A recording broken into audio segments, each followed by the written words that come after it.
All right, what we have here is a 7-foot bush hog made by Bush Hog. I stuck it on here this morning to run down a ditch.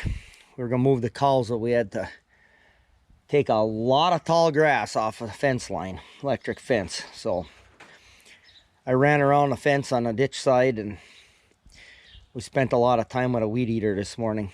Now, weed eater, brush cutter, 4-stroke Honda. This has got pine needles all over it because it usually lives under the pine trees all winter. I haven't used this thing in a couple of years because it's been so dry. The cows have basically ate the pasture flat. But what we're going to do here is we're going to go, now that the cows are kicked over on the other side, they got a lot of nice grass over there. I mean, we're coming up on August.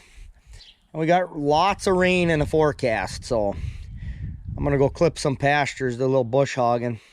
I'm sure there's places that are too wet, but we'll get the majority of it and get that old stuff down. And this rain and cool temps we're going to have, it's only supposed to be a 60s, 70s for the next 10 days or so. We'll get some grass growing back for the cows, which will be nice for a change. Better than the last couple of years, so.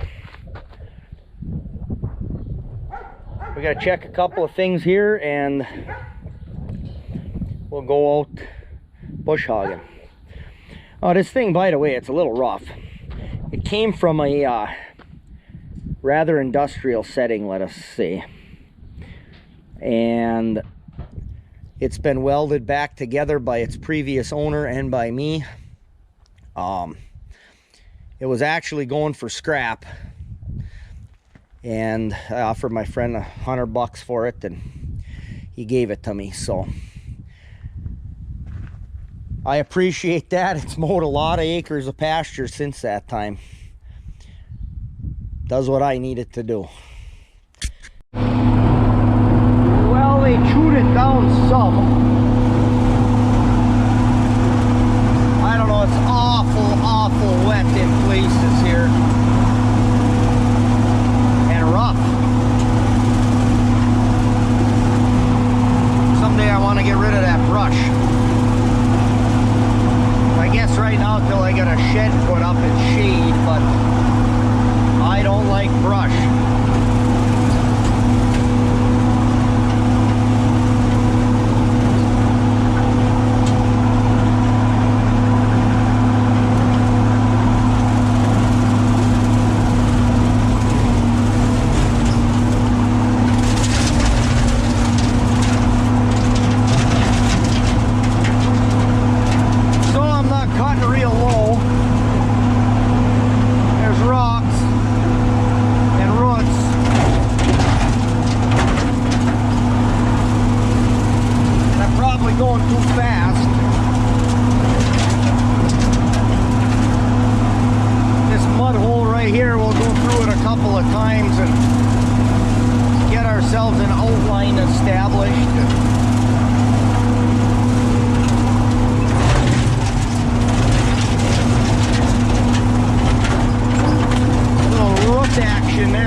Bush hogging. This won't be too bad in here. There's a couple of rocks to avoid, like right there. Well, we pulled some of the biggest, ugliest ones out, and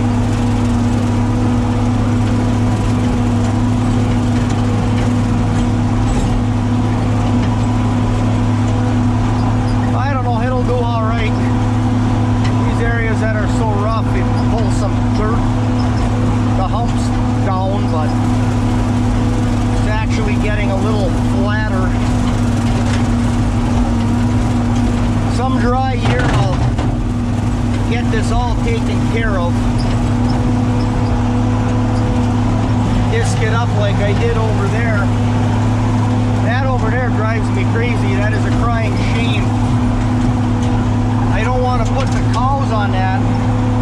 It's the most beautiful stand of Timothy I've ever seen. It's too wet to to get a tractor on it, cut it.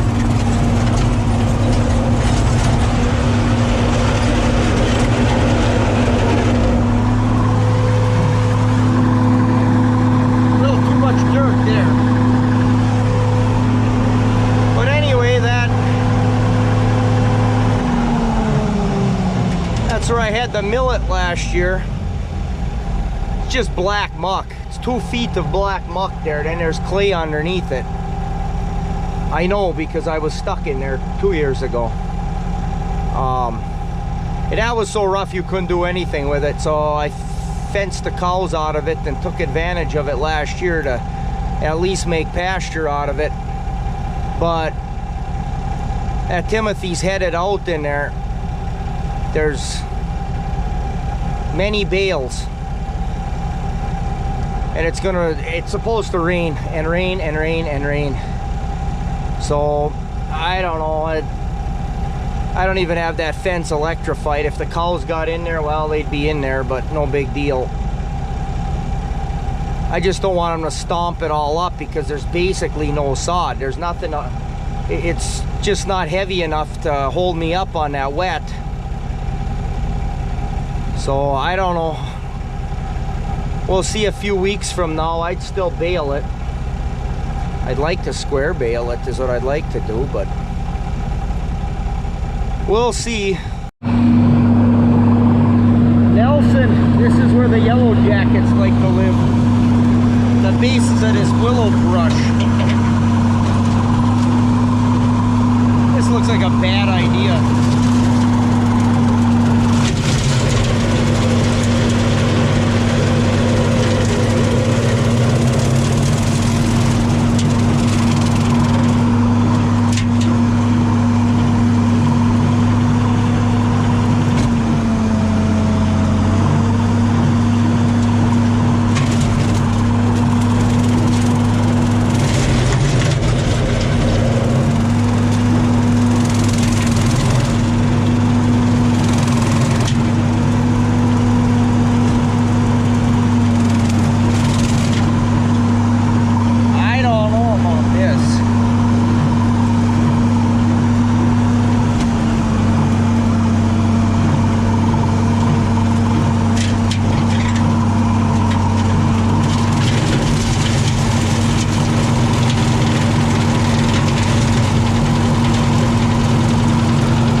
A lot of brush.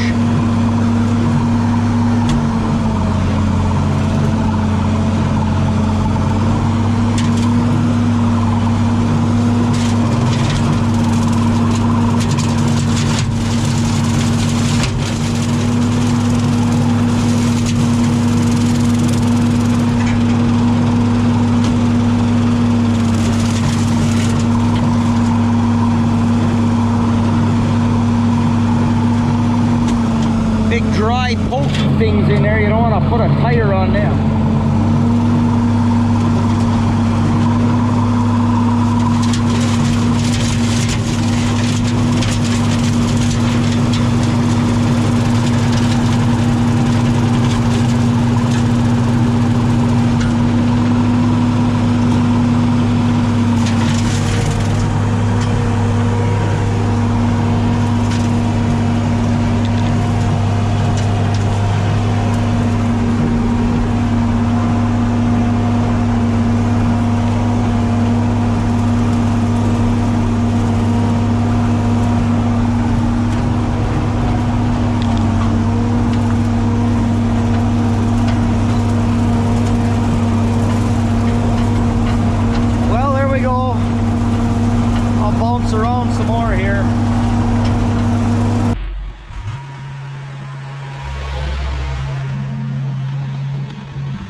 Well, I guess we'll call this a video.